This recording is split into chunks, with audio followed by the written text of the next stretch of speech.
दूसरा निकाह कर सकती हैं और हम लोग आपस में गरेबा हैं, आपस में परेशान हैं। आप लोग मेहनत करिए और एक अपने यहाँ जो मजलिस इत्तेहादुल मुस्लिमीन के जिम्मेदार हैं, इनके पास आप लोग 10-10 रुपए करके जमा करिए। उनके लिए जो बेकसूर मुसलमान जेलों में बंद हैं और उनके पास गरीब लोग हैं, पैसे का कोई इंतजाम नहीं है, उनकी रिहाई के लिए इंतजाम आप लोग करिए। जबकि ये हम लोगों का फरीजा है कि जो बेकसूर मुसलमान बंद हो उसको रिहा कराना चाहिए। आज जेलों की आबादी, हम लोगों की आबादी 14% बेईमानी से, बाकी हम लोग जो है 25% से कम नहीं है। और जेलों की आबादी जो है वो 30% है मुसलमानों की। जेलों में 30% मुसलमान बंद है और बेकसूर मुसलमान 25 साल के बाद, 16 साल के बाद, 14 साल के बाद बाइज्जत बरी होते हैं। उनके ऊपर कोई जुर्म ही साबित नहीं होता है। तारिक कासमी और खालिद मुजाहिद का जो मामला था, उनको जो है सरायमीर से गिरफ्तार किया गया और बाराबंकी रेलवे स्टेशन से उनकी गिरफ्तारी दिखाई गई। हमारे यहाँ फरीद महफूज किदवई कुर्सी विधानसभा से एमएलए थे और वो मिनिस्टर भी रहे हैं। उनसे जो है हमारे यहाँ के एक आलिम है, वो कहने लगे कि आपकी हुकूमत ने वादा किया था कि बेकसूर मुसलमानों को रिहा करेंगे, तो अब आप मिनिस्टर भी हैं और आवाज़ उठाइए। तो कहने लगे असल में क्या बताएं, मुसलमान भी तो जन्नत जाना चाहता है, बम धमाका कर देता है। मतलब ऐसी ज़हनियत उनकी है। मैं ये बताना चाहता हूँ कि जो दूसरी पार्टी से आएंगे वो आपके हक की आवाज़ नहीं उठाएंगे, वो अपनी पार्टी की बोली बोलेंगे। अगर ये फरीद महफूज किदवई या आजम खां चाहे कि जो है हम रामनगर विधानसभा से या कुर्सी विधानसभा से हम इलेक्शन लड़ लें, तो जब तक कि अखिलेश यादव उनको टिकट नहीं देगा, उनके औकात नहीं जो इलेक्शन लड़ लें। और असदुद्दीन ओवैसी साहब खुद टिकट बांटने वाले हैं, तो जो बांटने वाला हो उसके पास आप जाइए और जो दूसरे का मोहताज है उसके पास आप जाएंगे। जो दूसरे का मोहताज है उससे आपको कुछ नहीं मिलेगा। अब 59 एमएलए थे जिस वक्त मुजफ्फरनगर जल रहा था। आज भी मुजफ्फरनगर के अंदर बहुत सारी ऐसी लड़कियां गायब हैं जिनका कोई पता नहीं है कि उनके साथ रेप हो रहा है या जिंदा है या वो मर गई है। और वो 59 एमएलए कहाँ थे, कहना नहीं चाहिए। हमारे फरीद ये डॉक्टर अयूब साहब, उस वक्त इनके भी 4 एमएलए थे जिस वक्त मुजफ्फरनगर जल रहा था। एक आदमी यहाँ पे कोई ऐसा बता दे जो हमारे डॉक्टर अयूब साहब ने आवाज उठाई हो मुजफ्फरनगर दंगे के लिए या वहाँ पे गए हों। नहीं गए भाई। हम लोगों ने भी, पीस पार्टी आई थी उस वक्त, मजलिस इत्तेहादुल मुस्लिमीन यहाँ नहीं थी, हम लोगों ने भी बढ़ चढ़ के हिस्सा लिया कि यार पीस पार्टी आई है, मुस्लिम पार्टी है, यार आवाज़ उठाएगी हम लोगों की। लेकिन जब मुजफ्फरनगर जलता रहा, हम देखते रहे, कोई आवाज़ नहीं उठाई। तो भाई हम लोगों को भी जो है मायूस होना पड़ा कि यार हम लोगों को कोई साथी नहीं है। लेकिन हम लोग असदुद्दीन ओवैसी साहब की स्पीच सुनते रहे और पार्लियामेंट के जो है बहस देखते रहे। और हैदराबाद तेलंगाना का जो काम है उनके अंदर, वो काम आप जाके देख लीजिए। इतना बेहतरीन काम वो करते हैं, इतना बेहतरीन करते हैं कि हैदराबाद के अंदर आतंकवादी के नाम से कोई पकड़ा नहीं जाता है, कोई नहीं पकड़ा जाता है। और हम लोगों को जो तालीम से दूर किया जाता है ये आतंकवादी में पकड़ के, कि भाई जो पढ़े लिखे बच्चे होते हैं, आईएएस बनना चाहते हैं या जो है डॉक्टर बनना चाहते हैं, इंजीनियर बनना चाहते हैं, वो बाहर पढ़ने जाते हैं और देखते हैं बहुत काबिल लड़का, उसको पकड़ के आतंकवादी में रख देते हैं, उसको 10 साल 15 साल जेल में रखते हैं। अब हम लोगों की जो अम्मा है वो डर जाएंगी कि भैया अब इंटर कर लिए हो, अब आगे पढ़े ना जाओ, अब तुम कोई काम करो, बिजनेस करो, ये आगे नहीं जाना। क्योंकि वो डर चुकी है कि हमारा भैया जाएगा बाहर पढ़ने के लिए, पता नहीं कहाँ लिंच कर दिया जाए, कहाँ आतंकवादी में रख दिया जाए।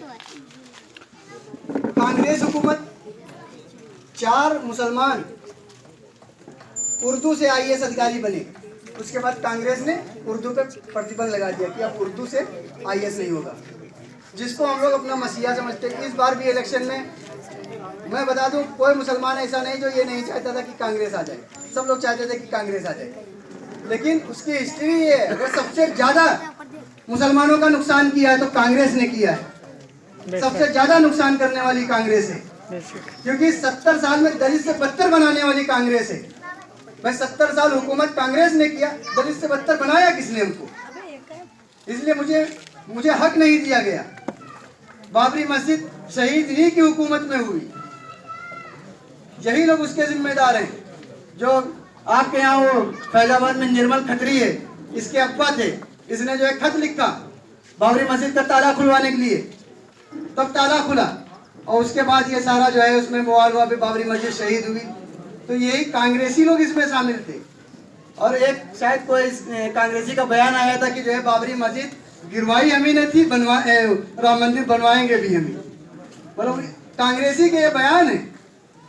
इसलिए मैं बताना चाहता हूँ कि ये जिनको हम लोग इतने 70 साल से अपना मसीहा समझते चले आए, ये हम लोगों के मसीहा कभी नहीं हो सकते हैं, क्योंकि मजलिस इत्तेहादुल मुस्लिमीन आपके बीच में आई है। और मजलिस इत्तेहादुल मुस्लिमीन का साथ दीजिए, बढ़ चढ़ के हिस्सा लीजिए, इसके मेंबर बनिए।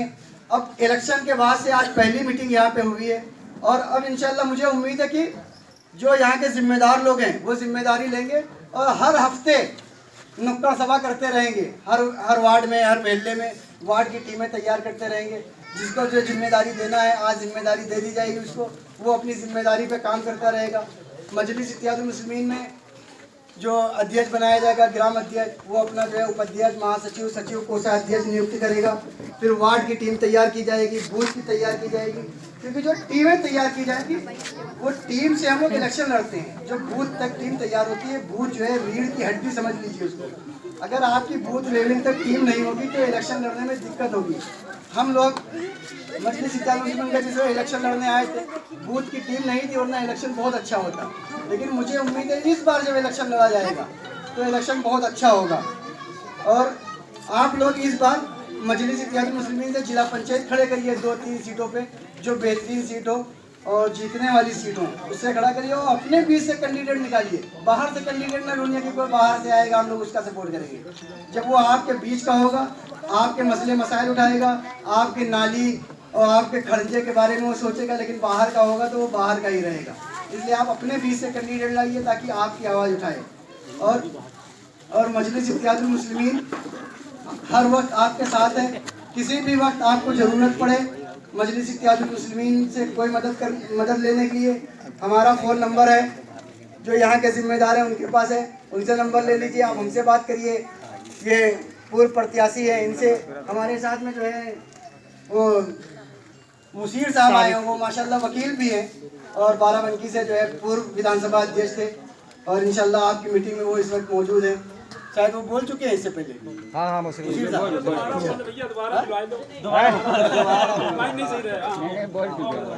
तो अब अल्लाह का शुक्र है कि टीम बहुत मजबूत होती जा रही है। अच्छा, अभी हमारे बीच में जो है और बोलने वाले लोग हैं। हमारे बीच में मुशीर साहब अभी बोलेंगे, उसके बाद हमारे शहनवाज साहब भी हैं, उनको भी बोलना है।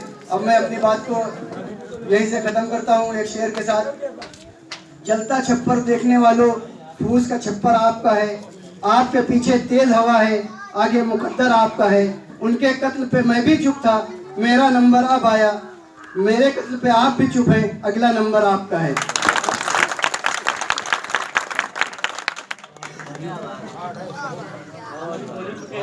लेकिन हमारे सबसे खास ज़्यादा जरूरी है ये पहले बोल लें। अस्सलाम वालेकुम रहमतुल्लाहि व बरकातहू। यहाँ पे सैदानपुर में मेरे ख्याल से पहली मतवा नहीं, पहले बीच में भी काफ़ी मतवा आ चुका हूँ। जब मैं चुनाव लड़ा था यहाँ पर, उस टाइम पे 2 से 4 चेहरे हमारे नज़र में आते थे, उससे ज़्यादा कोई लोग नहीं था। माशाल्लाह आज इतनी बड़ी भीड़ देखकर खुशी हो रही है कि अगर ये चुनाव उस टाइम, अगर ये भीड़ उस टाइम पे होती तो आज उस रिजल्ट कुछ अलग ही होता। पूरे जिस तरीके से पूरे रामनगर विधानसभा में आज का माहौल बना हुआ है, माशाल्लाह उसको देखकर खुशी हो रही है और दोबारा लड़ने की उम्मीद भी जग रही है मेरी कि इंशाल्लाह फिर से अगर मौका मिला और अल्लाह ने ज़िंदगी दी तो वापस इंशाल्लाह फिर आकर रामनगर से विधानसभा चुनाव लड़ूंगा इंशाल्लाह। दूसरी बात यही कि ये संगठन की बात है, तो संगठन हमारा जो यहाँ के जिम्मेदार हैं उनसे ये कहना चाहूँगा कि आप पहले यहाँ के संगठन पे जोर दीजिए। सबसे पहले तो आप यहाँ की जितनी भी आपकी विधानसभा की टीमें हैं आप उनको बनाइए, पूरी कंप्लीट करिए। उसके बाद ब्लॉक पे जाइए, ब्लॉक से भी बूथ पे जाइए। जब तक आप अपना संगठन मजबूत नहीं करेंगे, जब तक आपका वोट बैंक में तब्दील नहीं होगा। वोट बैंक में तब्दील होने के साथ साहब का एक मीटिंग लगा दीजिए, प्रोग्राम लगा दिए, 30 से 40 हज़ार लोग आ जाते हैं उनको देखने के लिए, सुनने के लिए। मगर अगर हम वोट देते हैं, वोट का अगर हम देखते हैं तो हमारे पास 5 से 6 हज़ार वोट बैंक रहता है। अगर एक आदमी के ऊपर 3 वोट आदमी जोड़ता है तो 40 हज़ार की पब्लिक होगी तो 1 लाख वोट होने चाहिए। मगर जब हमारा रिजल्ट आता है तो हम 10 हज़ार के अंदर ही रह जाते हैं। तो हमने क्या है कि हमने सिर्फ हवाई काम किया है, ज़मीनी स्तर पर हमने काम नहीं किया है। अब जमीनी स्तर पर काम करने के लोगों के अंदर हम किस तरीके से लोगों को जोड़ेंगे, उस पर थोड़ा सा बात करें कि आवाम किस लिए आपसे जुड़ेगी, इस पर थोड़ा सा आप गौर करिएगा। आप यहाँ के जिम्मेदार हैं, आप आवाम के बीच में जाइए। जब तक लोग आप अपनी पार्टी की खूबियां अपने पार्टी आवाम को ये नहीं बताइएगा, समझाइएगा कि हम आपके हर चीज में खड़े हैं। किसी भी वक्त किसी के आदमी के बुरे वक्त में उसका साथ दीजिए। किसी के घर पे कोई इंतकाल हो गया, आप उस पर बढ़ चढ़ कर जाकर हिस्सा लिए जो हो सके वहां पर। जब तक आप आवाम के दिलों में नहीं बैठेंगे, जब तक आप आवाम का दिल नहीं जीतेंगे, जब तक आपकी पार्टी और आप मजबूत नहीं होंगे। तो सबसे मेन मकसद ये है कि आप आवाम के दिलों में बैठने, दिलों में जगह बनाने की जरूरत है आप लोगों को। बहुत से लोग कहते हैं कि मुसलमान 2-4% है, ये क्या कर लेंगे, इनकी क्या औकात है। हम कह रहे हैं कि मुसलमान की जो औकात है कि जो आज जो 10-11 सांसद समाजवादी के जो 10-11 सांसद बसपा के हैं और 5-6 सांसद जो समाजवादी के हैं, ये मुसलमानी की देन है। इनकी औकात नहीं थी जो 6-7 सांसद अपने 10-11 सांसद जिता के सांसद में पहुंच जाते। ये जितने भी अभी 2019 के चुनाव हुए हैं, अगर इन लोगों को मजबूत किया गया है तो ये सिर्फ हमारे मुसलमान भाइयों की देन है, इनकी देन नहीं है। यादव सब भाजपा में चला गया, यादव कहीं इधर चला गया, यादव ने इनको वोट नहीं दिया। दलित जितने थे वो भी भाजपा में चले गए। अगर जो इनको देन, जो इनकी जो देन है, ये सिर्फ मुसलमान की देन है जो आज ये सांसद में बैठ के और अपने आका की गुलामी कर रहे हैं। मुसलमानों की गुलामी नहीं कर रहे हैं, ये अपने आका की गुलामी कर रहे हैं। जितना इनके एक जैसे होता है ना कि टेप रिकॉर्डर होता है, जितना हमने उनके अंदर रिकॉर्ड करके दे दिया उतना ही बोलेंगे वो।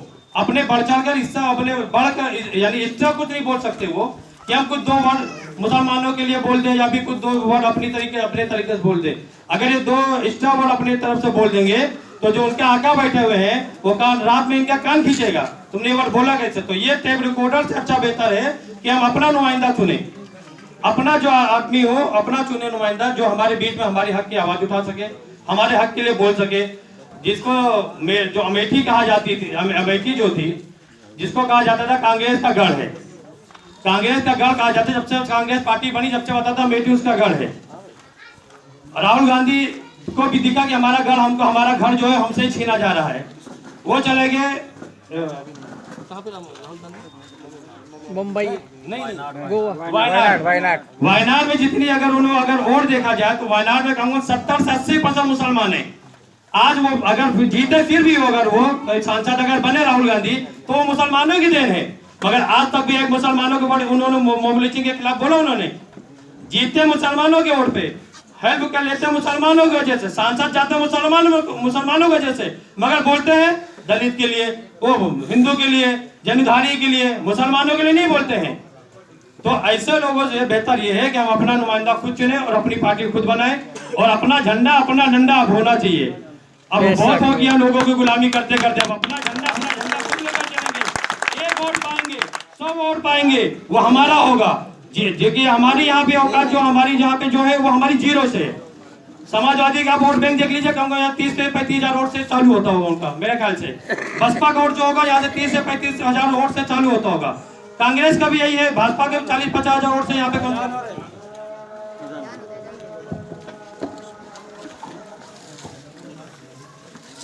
ऐसे बोल